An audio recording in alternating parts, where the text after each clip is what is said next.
আসসালামু আলাইকুম প্রিয় দর্শক, আশা করি সকলে ভালো আছেন। যে যেখান থেকে আজকের ভিডিওটি দেখতেছেন সবাইকে আন্তরিক শুভেচ্ছা ও অভিনন্দন। প্রিয় দর্শক, আজকে আমি আপনাদের সাথে একটি নতুন বাড়ির প্ল্যান শেয়ার করব। সো দেখতে পাচ্ছেন আমি একটি প্ল্যান ওপেন করেছি, যেটির দৈর্ঘ্য হচ্ছে 45 ফিট 11 ইঞ্চি এবং এটির প্রস্থ হচ্ছে 33 ফিট। সো এখানে এটা হচ্ছে মেন এন্ট্রান্স দেখতে পাচ্ছেন, এবং হচ্ছে ঢুকে আপনারা সর্বপ্রথম এই জায়গায় পেয়ে যাবেন একটি ড্রয়িং রুম, এবং এটির মেজারমেন্ট হচ্ছে 11 feet 7 inch by 13 feet 10 inch. তারপর পাচ্ছেন হচ্ছে একটা dining space 12 feet 4 inch by 17 feet 5 inch, এবং এই অংশে পেয়ে যাবেন একটি বেডরুম। তারপর পাচ্ছেন হচ্ছে একটি কমন বাথরুম, এবং হচ্ছে বেডরুমের সাইজ হচ্ছে 12 ফিট বাই 13 ফিট 10, সাথে বারান্দা পাচ্ছেন।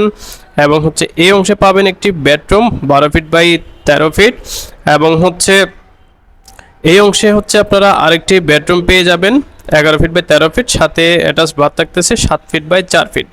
এই অংশে কিচেনটি পেয়ে যাবেন 9 ফিট 4 ইঞ্চি বাই 13 ফিট 10 ইঞ্চি, এবং এই অংশে পেয়ে যাবেন হচ্ছে আরেকটি বেডরুম 11 ফিট বাই 13 ফিট, এবং এটির সাথেও হচ্ছে অ্যাটাচড বাথ রাখা আছে 7 ফিট বাই 4 ফিট।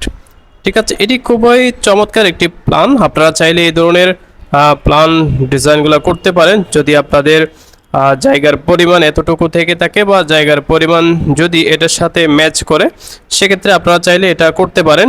এই প্ল্যানটিতে হচ্ছে আমরা 4টি বেডরুম রেখেছি, একটি ড্রয়িং, একটি ডাইনিং, একটি কিচেন, অ্যান্ড হচ্ছে 3টি বাথরুম, 2টি অ্যাটাচড, একটি কমন।